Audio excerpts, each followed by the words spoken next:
Après un bon week-end, on se retrouve. Bonjour à tous les amis. J'espère que vous allez bien. Ça y est, le mois de juillet est là. Le public aussi. Salut le public de l'été. Bonjour, bonjour les amis. Ça va bien ? Ah bah voilà, on va jouer cette semaine avec des épisodes inédits de Personne n'y avait pensé, suivis d'épisodes inédits de Slam aussi. On est là, on vous fait jouer tout l'été. Voici les 3 duos de candidats qui s'affrontent en ce lundi. 2 frères jumeaux venus de Belgique, ils ont 36 ans et ils travaillent dans les langues. L'un est traducteur, l'autre prof d'anglais et d'allemand.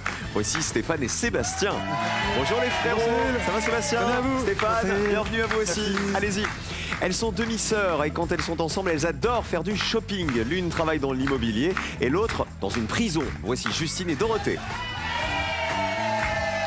Comment ça va Dorothée ? Très bien. Bienvenue. Merci. Allez-y, Bonjour. Justine. Salut les demi-sœurs, mettez-vous en place. Et enfin nos nouveaux champions, son père et fille, ils adorent la chanson française et surtout Johnny que le papa écoute en boucle dans son taxi. Voici Laura et Guy. Bonjour Laura. Oh Laura, le week-end a été bon ? Oui. Ouais, ça va Guy ? Bonjour, ça va, très Allez, bien, oh, dis donc, merci. on a cravate et tout aujourd'hui. Ah bah oui, hein. C'est fini le t-shirt de Johnny. Aujourd'hui, on a le look de champion, je peux vous dire. Alors, pas de cagnotte pour l'instant pour nos champions. On n'a pas réussi à trouver les footballeurs sélectionnés plus de 80 fois en équipe de France. C'était le thème de la finale de vendredi. Bah, vous savez quoi ? On va se rattraper en ce lundi. Voici l'aller-retour.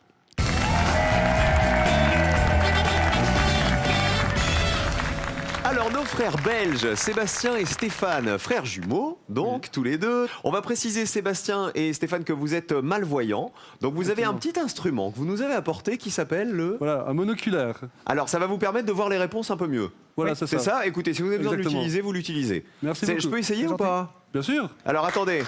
Ça va donner quoi ? Alors, faut regarder par là. Voilà, là, il est réglé pour regarder l'écran. Mais pourquoi alors il faut mettre qu'un œil ?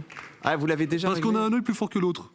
Ah oui, d'accord. Donc mettre les deux, ça n'a pas tellement d'intérêt. Ah bah oui, d'accord, ok, très bien. Vous allez bien, vous, sinon, à la maison ? Ça va ? Ça s'appelle un monoculaire. Un monoculaire. Ok, très bien. J'espère que je ne voulais pas dérégler. Non, hein, non, il n'y a surtout. pas de souci. On met vos pupitres à 0, les uns et les autres. On va souhaiter bonne chance aussi à nos 2 demi-sœurs, hein, c'est Dorothée et Justine, qui viennent de Saône-et-Loire et de Gironde. Il faut y rester à 0. Vous connaissez le principe, toujours avoir le plus petit score chez nous. C'est l'inverse de tous les autres jeux. On va savoir qui va jouer en premier dans un instant, mais d'abord, je vous donne le thème. Aujourd'hui, on démarre avec de l'urbanisme. Ça donne envie, dis donc. Choisissez qui joue en premier. Tu vas le premier, tout ça. Allez, moi ça m'inspire pas du tout. Et mettez-vous en place maintenant. L'aller sera joué par Laura, puis par Justine et on terminera avec Stéphane. Je vous pose donc une question. N'oubliez pas, il faut marquer le plus petit score possible en donnant les réponses qui ont été les moins citées, les réponses auxquelles personne n'avait pensé pour décrocher peut-être le Joker qui est là et qui reviendra au meilleur des binômes. C'est de l'urbanisme. Et c'est quoi précisément la question ? Regardez. Les 15 noms de personnalités les plus donnés à des rues. Je vous demande de retrouver l'une des 15 personnalités dont le nom est le plus souvent donné en France à des voies. Alors des voies, des rues, des avenues, des boulevards, ce que vous voulez. On commence avec Laura. Jean Jaurès. Rue ou avenue Jean Jaurès ? Vérifions. Oui, il fait bien partie des 15 personnalités. Combien de personnes avaient cité Jean Jaurès ? 17 personnes, 17 points. Jean Jaurès, c'est le 4e nom de personnalité le plus donné en France à des voix. Justine ? La rue Jacques Prévert.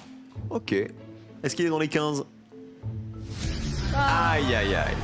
Moi, j'ai bien peur qu'il y ait beaucoup d'écoles, Jacques Prévert, C'est par vrai, exemple, oui mais un aussi, peu oui. moins de rues et d'avenues. Il faut Tout à vraiment fait. que ce soit les noms des 15 personnalités dont le nom est le plus souvent donné à des voix. Stéphane ?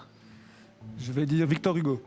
Ah, bon alors là, si ça y est pas, avenue Victor Hugo ou rue Victor Hugo, on en a tous une près de chez nous. Combien de personnes y avaient pensé ? Ah, c'est bien, c'est bien. 26 points pour vous, Stéphane. C'est le 3e nom de personnalité le plus donné à des voix chez nous en France. 26, 100 points et 17 points, c'est Laura qui nous a donné la meilleure réponse pour l'instant. Voici le retour maintenant, changement de joueur. L'une des 15 personnalités dont le nom est le plus souvent donné à des rues, à des avenues, à des voies en France. Jean Jaurès, Victor Hugo, Jacques Prévert, c'est ce que vous m'avez déjà proposé. Jacques Prévert étant une mauvaise réponse, qui vaut 100 points. On commence avec qui, à vous ? Paul Doumergue, C'est pas un peu risqué, ça, Paul Doumergue, dans les 15 noms les plus donnés ? on verra. On C'était un peu regarde. évident, alors... Alors, voyons. Paul Doumergue. Non, malheureusement, il ne fait pas partie des 15 noms les plus donnés. 100 points de plus, vous passez à 117. Ça veut dire que vraiment rien n'est perdu pour personne, hein. Sébastien, Je vais dire Napoléon Bonaparte. rue, avenue Napoléon Bonaparte. On vérifie. Eh non, il ne fait pas partie des 15 personnalités les plus données. Alors, 126. Comme vous êtes à 100 points, Dorothée, grâce à la mauvaise réponse de Justine, vous avez quand même une chance de gagner le Joker. Regardez la ligne. Elle est assez basse, hein. Il faut me donner une réponse qui vaut moins de 17 points. Il faut descendre en dessous avec votre réponse. Allez-y. Alors, rue Jean Zé. Jean Zé. Zé. Ah bah regardons. Z-A-Y. Non? Ah bah écoutez, non. Il fait pas partie des 15 personnalités les plus données. 200 points pour vous, ça veut dire que le Joker va aux champions, regardez, qui passent en vert avec leurs 117 points. On a donc fait, on est d'accord, pour le retour 100, 100, 100. Hein. Voilà, comme ça tout le monde est content. Voici le Joker, Guy et Laura. Merci. Alors, c'est vrai que c'est dur parce que il faut donner une réponse qui n'est pas évidente, mais quand on doit taper dans les 15 noms les plus donnés, forcément, ils nous paraissent tous évidents. Regardez les réponses les plus citées. Il y avait Charles de Gaulle, Victor Hugo et Jean Jaurès. À l'inverse, les moins cités, Émile Zola, Voltaire, Jean Moulin. Et en fait, c'était Lamartine et Jean Mermoz qui vous permettaient de gagner 100 €. C'était les réponses auxquelles personne n'avait pensé. Lamartine, c'est le 11e nom de personnalité le plus donné à des voix en France. Et Jean Mermoz, c'est le 13e. Voilà donc. Bon bah, hein, Dorothée et Justine, vous allez jouer en dernier. Mais au moins, vous n'êtes pas éliminés.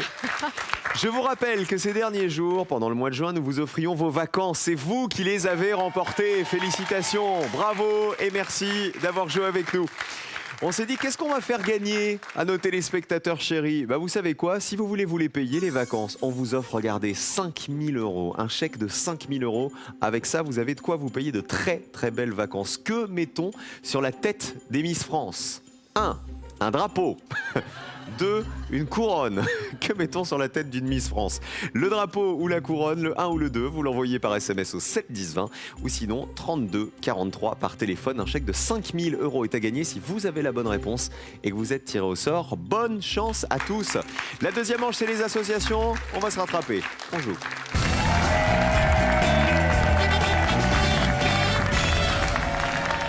On va faire la connaissance de Justine. Il paraît que vous êtes une championne. Championne de sport, Justine, d'athlétisme, c'est ça? Tout à fait. Championne de... Alors, 100 mètres, saut en longueur et 50 mètres. Alors c'est quoi votre discipline préférée du coup? Alors, aujourd'hui, ça serait plus du triple saut. Ok, parce que Ouais. moi j'adorais le triple saut. Ah bah Je très trouve bien. ça génial. Et Dorothée, donc, elle vous a pas entraîné, votre demi-sœur, à l'athlétisme? Ah non, malheureusement. C'est pas votre truc. Vous étiez sur le bord du terrain et vous l'encouragiez. C'est ça. Donc alors, triple saut et saut en hauteur, tout ça, non? Trop petite peut-être. Ah ouais, peut-être. Ouais, peut-être. Ouais. Ok, et après vous avez arrêté la compétition Voilà, après, et on vous êtes arrête, devenue ouais. surveillante pénitentiaire. Oui, rien à voir. Je cours Là, il n'y a pas après. de saut de haie. Je cours À après la les limite, détenus. petit passage entre les barreaux, mais pas de saut de haie. Alors, les garçons, Sébastien et Stéphane, si vous avez besoin d'utiliser votre petite jumelle maintenant pour voir les propositions correctement, vous faites vraiment comme chez vous, comme à la maison. Merci. Voici le premier thème avec lequel on joue. Vous avez le joker, vous le jouez quand vous voulez, évidemment. Laura et Guy. C'est de la grammaire. Est-ce qu'on joue le joker? Jouer le Joker, ouais. Allez, dès le début.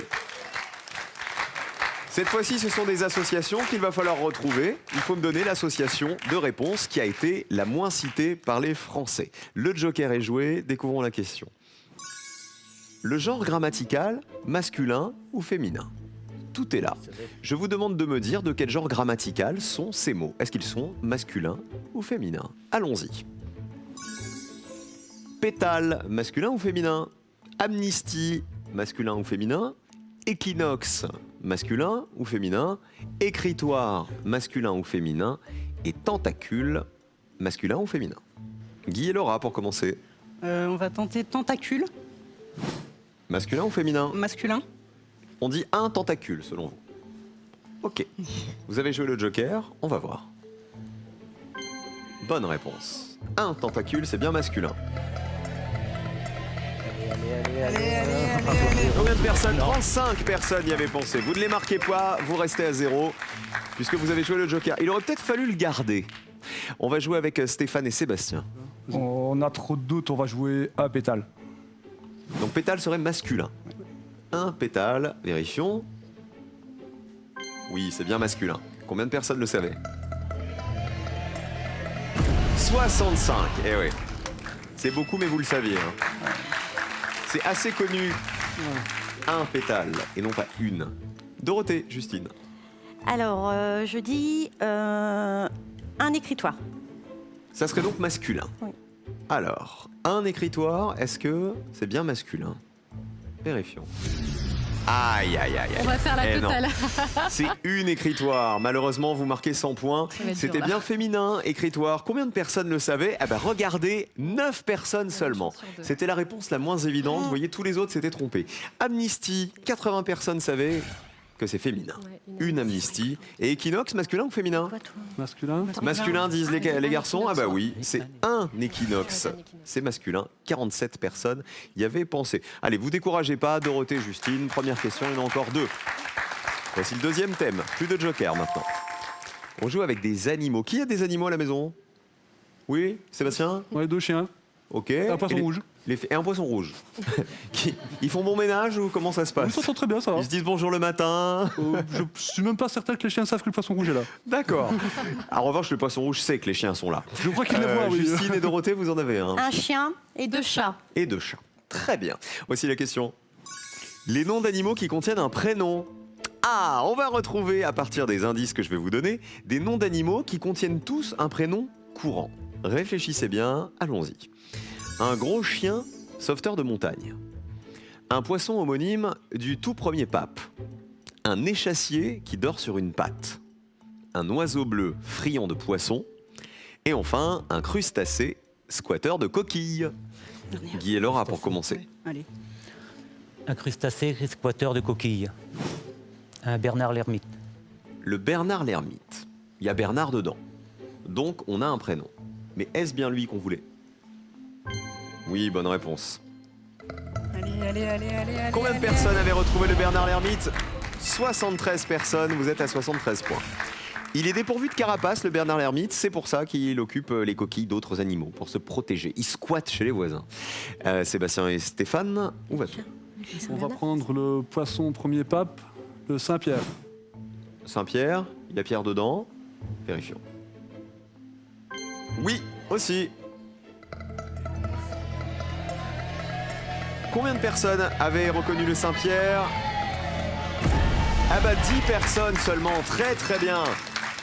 75 points pour vous, ça se joue dans un mouchoir de poche, hein. Pour l'instant 73-75. Alors le Saint-Pierre, il porte sur ses flancs un gros point noir qui serait selon la légende l'empreinte du doigt de l'apôtre Saint-Pierre. Dorothée, Justine, L'oiseau bleu friand de poissons. qui serait? Le martin pêcheur. Ok, il y a Martin dedans, c'est un prénom. Martin Pêcheur? Bien sûr. Elle est verte. Allez. Ah bah c'est bien, regardez, 26 points. Vous avez toujours le plus gros score, mais vous vous rattrapez avec ces 26 points. 126 pour les filles. Le gros chien sauveteur de montagne, c'est le Saint Bernard, bien sûr, Beethoven. Et un échassier qui dort sur une patte, c'est le flamand Rose. Ah bah oui, parce que Rose, c'est aussi un prénom. Ah bah ouais. Voilà donc pour tous ces animaux qui portaient des prénoms. 126, 75, 73. Il reste une dernière question. Je vous rappelle que le binôme qui aura le plus gros score va nous quitter après cette question. Donc vous êtes tous en danger. On joue avec du cinéma. C'est toujours la fête du cinéma, donc n'hésitez pas à aller voir des films pour 4 €. Voici la question associée. Les comédiens cachés. Je vous demande de retrouver le comédien caché derrière le point d'interrogation que vous allez découvrir sur ces photos. Alors on cherche celui qui est caché par le point d'interrogation. Qui est le comédien A? Ce sont que des scènes connues de films très connus aussi. Qui est le comédien B? Voici le comédien C. Comédien D. Et on termine avec le comédien E. On commence avec le plus petit score, Guy et Laura. La C, je pense, Sim, dans Astérix. Waouh! Sim! Ouais, avec Et Sim, il Sim, jouait c'est- quoi alors? H. C'était- Canonix. AG Canonix. H. Canonix. Le mari d'Ariel Dombal, Voilà. que vous reconnaissez ici. Voilà. Ouais, ouais. Alors si c'est une bonne réponse, à mon avis ça vaut pas grand chose. Hein. Est-ce bien Sim? On va voir. Ah ouais! Alors là, ça mériterait un 0, ça. Hein. Ça mériterait 100 €. Combien de personnes avaient reconnu Sim? Personne. Ah bah tiens, c'est bien mérité. Vous restez à 73 et vous gagnez 100 €. Bravo Guy et Laura. C'était bien Sim, effectivement. Regardez, qui jouait H. Canonix. Génial cette photo. C'était dans Astérix et Obélix contre César, film sorti en 1999. On continue avec Sébastien et Stéphane. On va jouer avec le B. François Cluzet. François Cluzet, vous reconnaissez quel film là? Intouchable. Non, Intouchable. Alors on voit Omar Sy. Il y a des chances que ce soit Intouchable. François Cluzet qui joue le rôle de Philippe dans ce film et Omar Sy le rôle de Driss. Mais est-ce bien François Cluzet? Ah bah oui. Combien de personnes y avaient pensé? 52 personnes y avaient pensé. 127. Oh là là.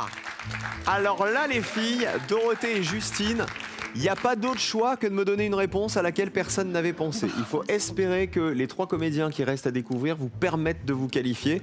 Regardez, la ligne, elle est par terre. Hein. C'est-à-dire que là, il faut s'allonger. Hein. Il n'y a rien d'autre à faire. Il faut trouver une réponse qui vaut 0.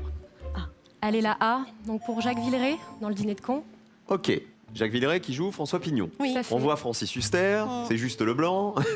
Et on voit Thierry Lhermitte qui joue Monsieur Brochant, Pierre Brochant, l'éditeur. Regardons, est-ce bien Jacques Villeray? Oui. Combien de personnes y avaient pensé? Ah bah oui, c'est trop, c'est beaucoup trop. 70 points de plus, vous êtes à 196 et vous passez au rouge, malheureusement les demi-sœurs. Dorothée et Justine vont nous quitter. Le meilleur score, bah, c'est toujours les champions. Bravo Guy, bravo Laura. Alors, ici, là, 3 hommes et un couffin. Qui on avait caché à votre avis? On reconnaît Roland Giron, on reconnaît Michel Boujna, il nous manquait André Dussolier. 11 personnes seulement y avaient pensé. Et il jouait Jacques, sorti en 1985. Et on termine, ça valait 11 points. Alors là, on est dans Bienvenue chez les Ch'tis. Alors il y a Danny Boone et il nous manque... C'est Cadmerade, le receveur, c'est ça. Philippe Abrams. Vous savez, quand il passe le panneau du Nord, il se met à pleuvoir d'un coup. 36 points, ça valait Cadmerade. Ah bah voilà, 63, pardon. Non, c'est l'inverse. Excusez-moi, je suis dyslexique des chiffres. C'est le mois de juillet. C'est la chaleur, tout ça. Dorothée, qui on embrasse avant de partir? Oui. Qui on embrasse avant de partir? Alors j'embrasse. Dorothée, elle voulait partir tout de suite. Alors excusez-moi. Excusez-moi, je m'en vais, j'en ai marre. Alors, Ah non, je dites-moi. pensais que vous vouliez m'embrasser. Ah mais je veux vous embrasser. Mais j'arrive avec plaisir. Qui vous voulez embrasser avant de partir, à part Alors, moi? je vais embrasser quand même ma maman, Marie-Louise, qui nous a inscrites à l'émission, toutes les deux. Mon chéri, donc Claude. Et puis, donc mon frère, mon petit frère Lilian, qui n'est pas là. Ok. Voilà. Et la demi-sœur, Justine, Eh qui on ben, embrasse? mon conjoint, Bruno, mes 2 enfants, que j'embrasse, et mon papa, du coup, qui nous a inscrits avec la maman. Donc, je les embrasse très, très fort. Ah bah, c'est un plaisir de jouer avec vous. Je vous Merci souhaite un bel été. Vous prenez des vacances ou pas? Oui, tout à fait. Pendant le mois de juillet, mois d'août? Le mois d'août. Ah bah très bien, Voilà. ça va. Vous avez encore un peu le temps pour Oui, préparer ça les nous donne vacances. le temps de vous revoir. Le duel, ah bah avec plaisir, revenez. Le duel, il est là. Regardez, nous avons les frères belges. Ils n'ont peur de rien. Mais attention, parce que nous avons les champions. Et les champions, ils sont là. On n'a pas écouté du Johnny encore aujourd'hui. Oui, c'est vrai. Bah, ça sera peut-être pour tout de Oh, suite tout alors. à l'heure. Ouais, tout à l'heure, on se garde ça Ouais. pour la finale si Ouais, vous ouais. allez en finale. D'accord. Allez, le duel, les jaunes face aux bleus.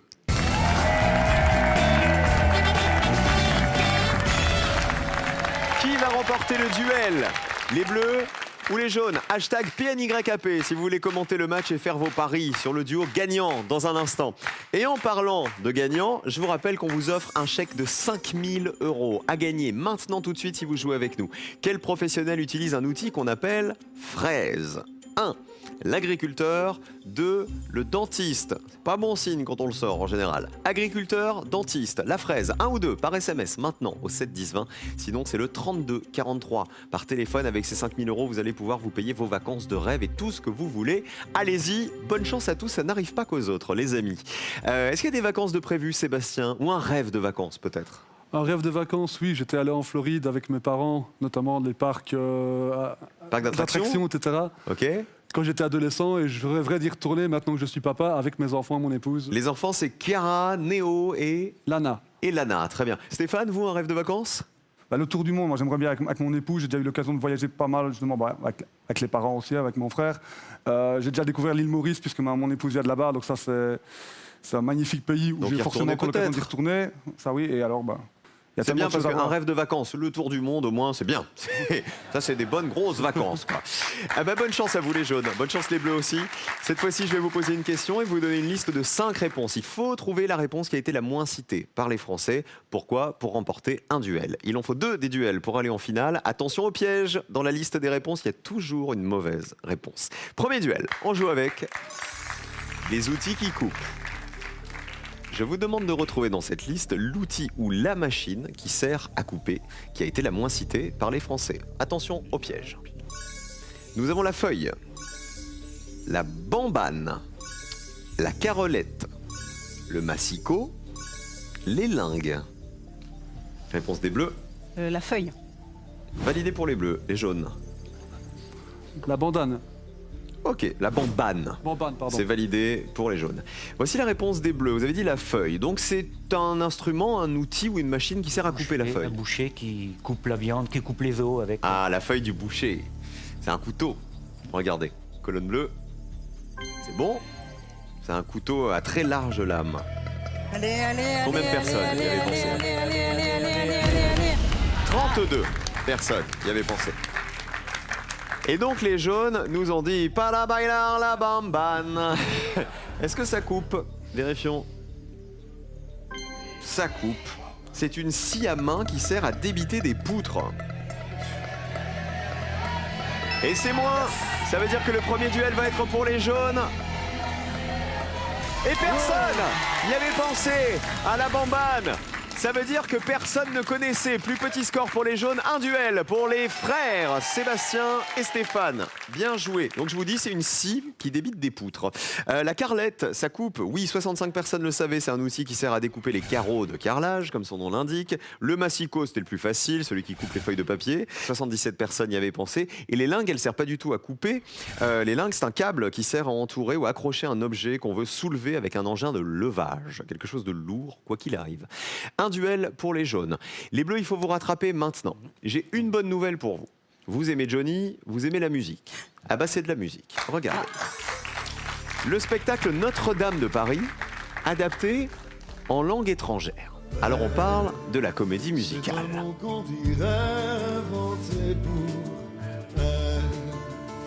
Quand elle danse et qu'elle met son corps à jour. Alors cet extrait, cette chanson et surtout cette comédie musicale de Luc Plamondon et Richard Cochian a fait le tour du monde. Elle a été adaptée dans plein de pays, dans plein de langues. À vous de retrouver la langue étrangère dans laquelle ce spectacle a été adapté, qui a été la moins citée par les Français. Allons-y. Anglais, portugais, russe, coréen, polonais. C'est les jaunes d'abord. On va essayer le coréen.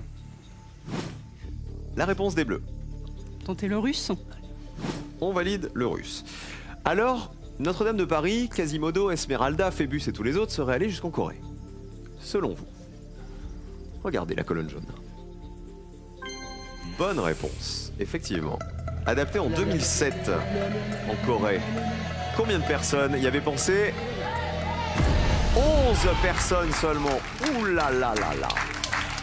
Oh les bleus, ça fait peur tout ça. Est-ce qu'on a un extrait en coréen de Notre-Dame de Paris? On n'a pas d'extrait en coréen. Je peux essayer de vous faire belle en coréen? Demain. Revenez demain. Guy et Laura. En russe. Ça vous paraît plus ou moins évident que le coréen, le russe? Plus évident. Les Russes, ils sont super fans de tout ce qui est français. Ils nous ont piqué Mireille Mathieu et Patricia Cass. Est-ce qu'ils nous ont piqué Quasimodo aussi?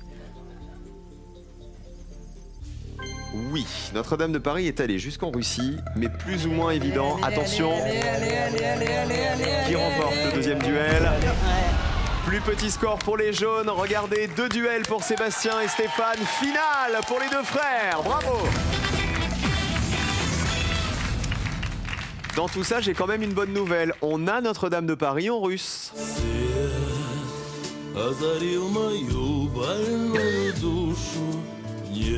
C'est Vladimir Poutine qui chante.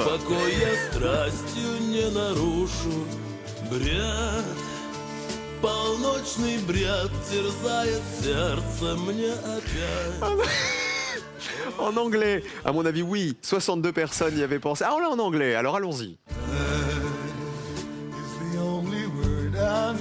C'est Garou qui chante là, non?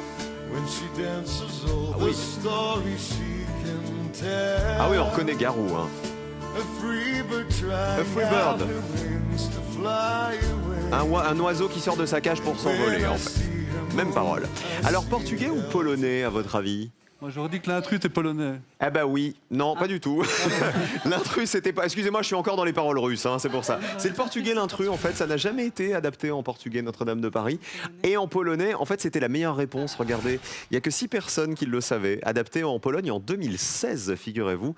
Eh ben, on est triste de ne pas l'avoir en polonais, parce qu'après le russe, ça nous aurait fait plaisir. Allez, on va applaudir bien fort Laura et Guy qui nous quittent, le père et sa fille, avec 100 € dans la cagnotte. Vous étiez très très bons, hein, tous les deux. Guy, un gros bisou à faire à qui? À mon épouse Nadine Oui. et à mon petit-fils Mathis. Et Laura? Et moi, à ma grand-mère, Mémé Coco. Et à mes partenaires de mots croisés, la team Michel. Partenaire de mots croisés, faut venir faire slam, Laura. Ah ben on vous attend. Ah ben venez faire slam dans quelques mois, avec plaisir. Gros bisous les bleus, passez un bel été, de très bonnes vacances, cadeau. Pearl vous offre un bon d'achat d'une valeur de 150 € pour vous offrir par exemple une tablette ou un téléphone sur son site pearl.fr. Pearl, au cœur de l'innovation. 2 frères venus de Belgique qui s'appellent Stéphane et Sébastien, ils ont 36 ans, ils viennent de Fumal, c'est ça? Le Fumal, c'est le petit village qui appartient à la commune de Brève. D'accord, et Stéphane, vous venez de? De Grivenier, c'est la région liégeoise. Ok, très bien. Eh ben la Belgique est en finale, alors ce 2 juillet, la finale, c'est après ça, ne bougez pas.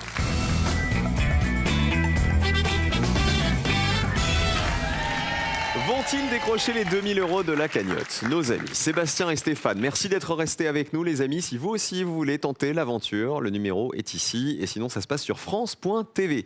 Est-ce qu'il y a un thème avec lequel vous êtes à l'aise? Sébastien, le basket je crois, tous les deux, vous aimez bien? Oui, on fait toujours du basket malgré notre problème de vue depuis bientôt 30 ans. Et sinon le sport en général, on aime bien un peu de tout. Il y a certains thèmes, il y a plus de thèmes qu'on n'aime pas que vraiment de thèmes qu'on préfère. Alors je vais peut-être vous poser une question très bête, mais quand on a des problèmes de vue comme vous, comment fait-on pour viser vraiment au bon endroit, hein? L'anneau, c'est pas le problème.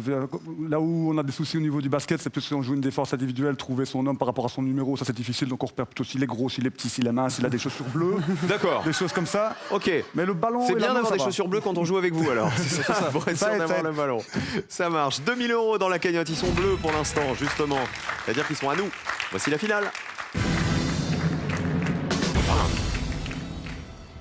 La musique qui fait peur est là. 2 thèmes au choix. 2 questions, messieurs. Voici la première. Est-ce qu'on joue avec les Français prix Nobel de littérature ou avec les 20 mégalopoles les plus peuplées du monde? Ce sera plus les mégalopoles. Ouais, on essaie de penser aux grandes villes. Mégalopoles. Oui. On part sur les mégalopoles. On prend les mégalopoles. Allez, c'est validé. Il va donc falloir me citer 3 des 20 mégalopoles les plus peuplées du monde, selon l'ONU. Une mégalopole étant une agglomération urbaine formée de plusieurs grandes villes.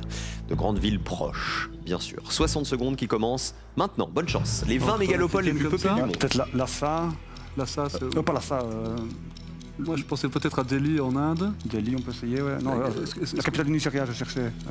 Oui, c'est pas Lhasa, oui. Non, Lhasa, ça ne l'est pas. Ou Lomé, c'est pas Lomé? Ah, peut-être, mais là, je suis pas sûr que... Moi non plus. Si tu sais, oui, mais sinon, il y a... Je pensais au Soudan aussi, qui est fort peuplé aussi. C'est Khartoum? Khartoum, tu crois qu'il y a... Il me semble que le Soudan est très peuplé, moi. On peut essayer. Mais il faut que ça soit 3 la des capitale. 20 mégalopoles les plus peuplées au monde. Il reste 30 secondes. New Delhi, tu valides? On peut essayer, ouais. Donc on prend ces deux-là? Tu sens de ces deux-là? New Delhi, Khartoum. Et sinon, Mexico, c'est trop facile. Ouais, Rio. On pensé, ouais, ça c'est très... Retenez bien, vous en avez donné plein déjà. Hein. Ouais. Commencez à faire le tri. Donc il y a... Oui, donc, on Khartoum et New Delhi, ça on garde. Jakarta peut-être? Ah, Jakarta, c'est pas mal. Alors vos réponses, messieurs. Prends Jakarta. Donc Jakarta, New Delhi et Khartoum. On change rien. On ne change rien. Et c'est fini. Jakarta, New Delhi et Khartoum. On affiche vos réponses. Vous étiez bon en géographie, non, à l'école? Oui, pas trop mal. Parce que j'ai l'impression que ça a fusé quand même, toutes ces réponses. Khartoum, ça se trouve où? Au Soudan. Capitale du Soudan. Exactement.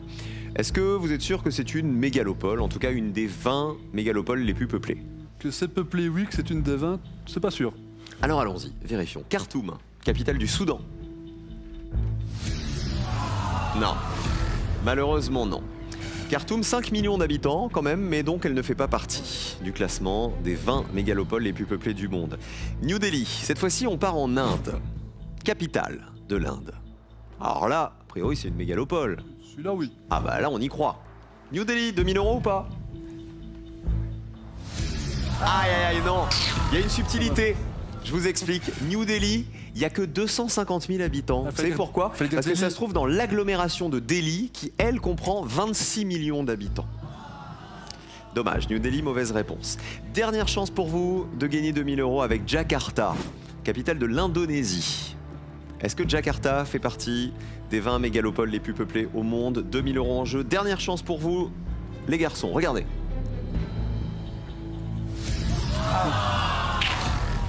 Et non, malheureusement, Jakarta est au 27e rang de ce classement des mégalopoles les plus peuplées. On n'était pas dans les 20, ça ne marche pas. Il y a 10 millions d'habitants pour info à Jakarta. Voici les réponses qui auraient pu vous faire gagner 2000 €. Peut-être que vous les aviez à la maison. Il y avait Dhaka, vous savez où ça se situe? C'est la capitale du Bangladesh, exactement. Il y a 18 237 000 habitants. Karachi, c'est la capitale du Pakistan, où il y a plus de 17 millions d'habitants. Et Canton, qui se trouve en Chine, qui compte plus de 13 millions d'habitants. On aurait accepté aussi Guangzhou et Guangzhou. Voilà, ça vous fait plaisir? Vous avez quand même 100 € dans la cagnotte. Les deux frères, on vous retrouve demain. Venez là, Sébastien et Stéphane. On continue à jouer tout de suite dans Slam. Les amis, rendez-vous pour les mots croisés, les grilles, les mots, les définitions. Et puis vous, dans un instant, avec Fabrice, notre champion. Ne bougez pas, on revient dans 5 minutes à peine. A tout de suite.